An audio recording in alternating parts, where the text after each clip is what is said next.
Well, hello there. It's been a while, probably at least 4 or 5 years since I've done a video, and that's because I sold my entire collection of RC cars, which if you've ever seen any of my old videos was pretty big, worth a bunch of money. But I decided to take a break and explore different hobbies and different things for a while, and as you know, if you've been in this hobby, and I have for a long time, if you get out of it, you always find yourself back in it somehow. It started for me, I was doing the quadcopter thing. I have a DJI upstairs that's in 100 pieces because when those have problems, they fall and they break. So, yeah, well, I'm dreading putting that one back together. There's 32 solder points I gotta take care of on that one. Anyway, I've been taking trips up to the local hobby shop, as somebody who loves the hobby does when they don't have anything going on. And I kept on seeing these little 1RC cars. Now, they have 3 different versions. They have the Sprint, they have the Midget, and they have the EDM, the Eastern Dirt Modified. The reason I went with this particular model is because it's a little bigger. And I wanted something a little bit more robust. Here's the size of it. It's 1/18 scale. The Midget's probably this big. It's a little guy. They're real cool. I really like it. I really considered getting it, but this one's a little bigger, and it has the 2.0 electronics, and my hobby shop didn't have any of the other models with the 2.0 electronics. Basically, 2.0 electronics is they have the separate ESC and receiver, so you can run whatever controller you want, which is nice, and just a little bit updated. Anyway, so going to the hobby shop, looking at these, I was a little reluctant to pick them up, and mainly not because they're not cool, it's just the size. I didn't want to find myself not wanting to take this and run it somewhere because of rocks or debris or whatever. But I did see that somebody had opened a track in my area. So I'm like, well, what the hell? This seems kind of fun. Now that I have somewhere to take it, let's do this. So like I said, I picked up the EDM here. Now, what's in the box? Obviously, I have unboxed this already. This will not be an unboxing, but I will go over things that I think that are important that I had questions on before I bought it. First of all, it's very scale. It's very, very cool. It's not a pan, it's rail, the chassis. The scale appeal of the body, the wheels, the tires, everything, pretty spot on. I really dig that. Now, one thing I could say about the body is it's extremely difficult to take off and put back on as comparison to most RCs. The little screws and things can be a bit of a hassle. When you buy this car, the Lexan is covered in a plastic film, like most Lexan is, to protect it. But to remove that, this is in several pieces. There's the main piece, this part of the body, then there's the driver, there's several pieces, and the Lexan has to be cleared of that plastic for every piece. There's little button head screws that hold on the body, and as you remove that film, it gets stuck. So you have to pretty much dismantle the body in order to get that off. And if you have big fingers like mine, you'll find that there's little plastic kind of nuts in there that hold it together on the inside, and to get your fingers wedged in there to hold it to, get it back on is not easy. So a set of these long needle noses are a necessity. Like, you make sure you have these, okay? They're important. They will save you a lot of frustration getting this thing back together when you remove the body. That's first. But, I have very few complaints about this little car, so sorry about that. But it's something you're gonna wanna know. Anyways, what else comes in the packaging? You've got little shock spacers. I have not applied any of these yet because I have not taken this to the track yet. I've just been running it in my rec room here. I have kind of like outdoor kind of carpeting, kind of like what you would find on a track. So I've gotten used to the car right in here. It's fast. It's cool. We'll get into what, as far as the battery is that comes with it.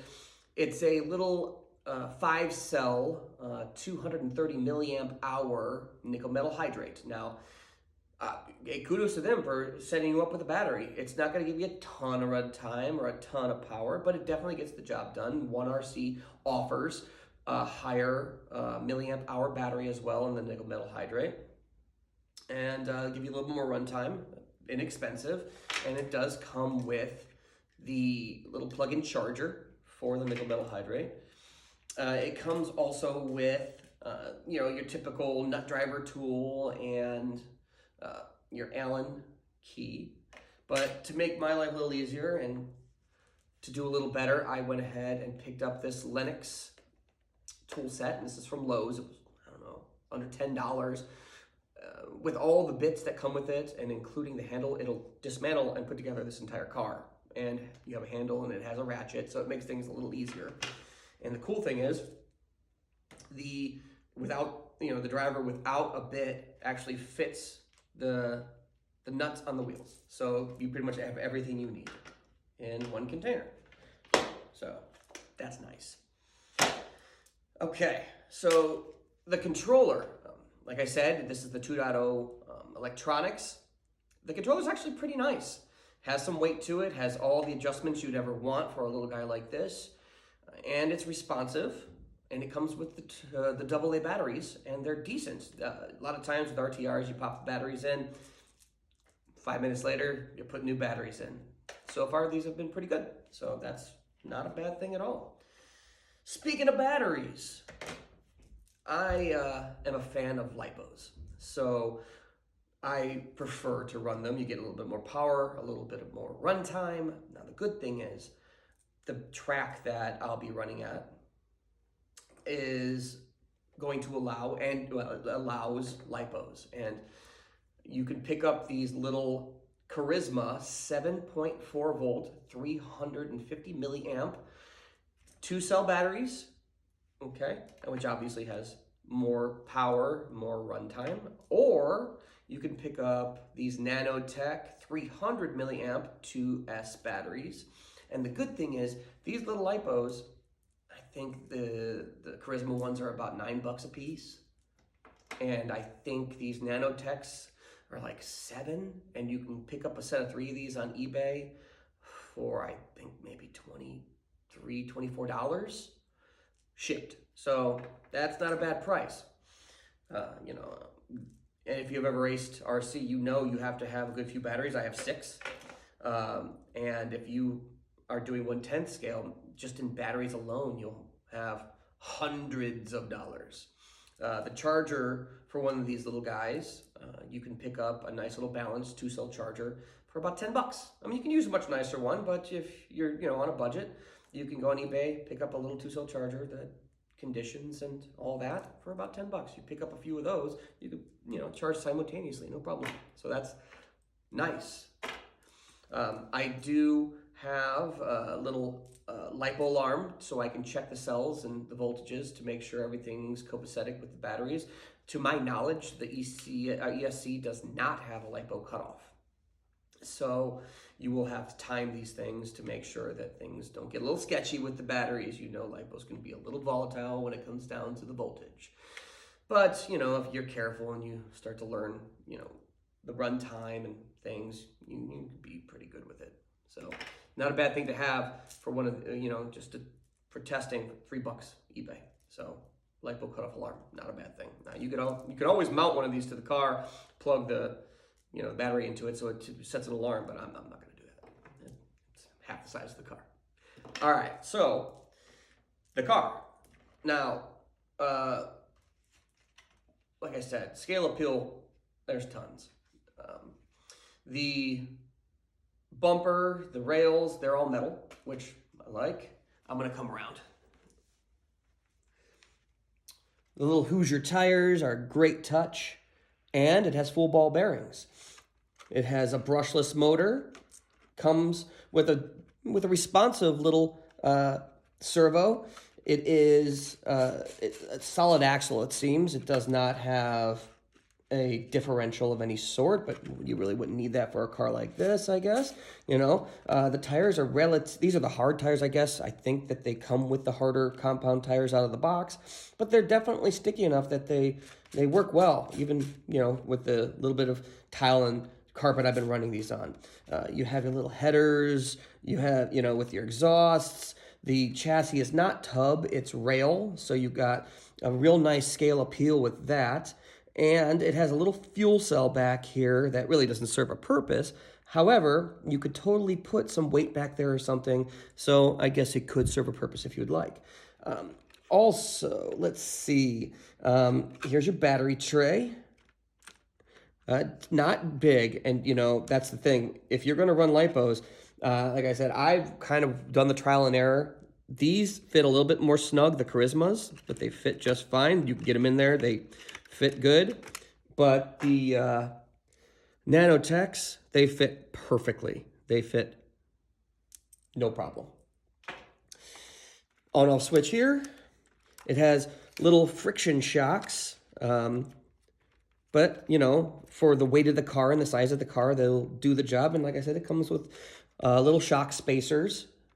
I do have some spare parts. I have the wheel covers coming.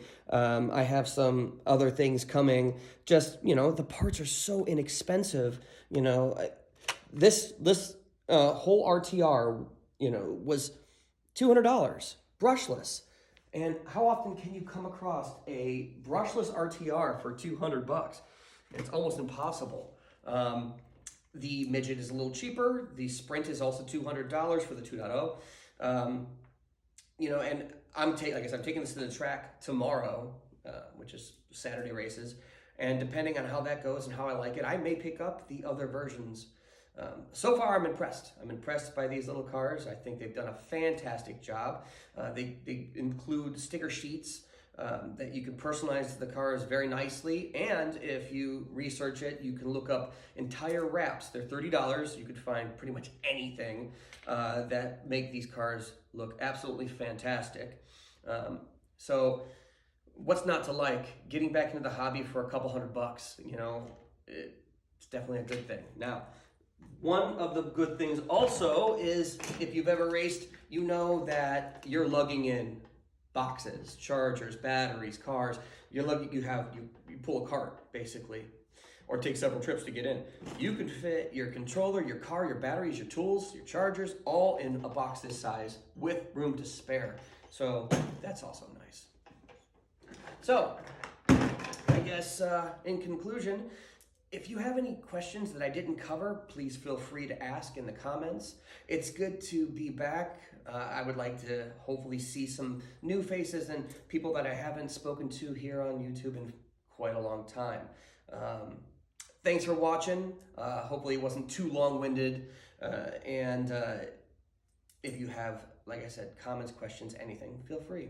And until the next time, maybe I'll throw up some race videos. Who knows? All right. We'll see you later.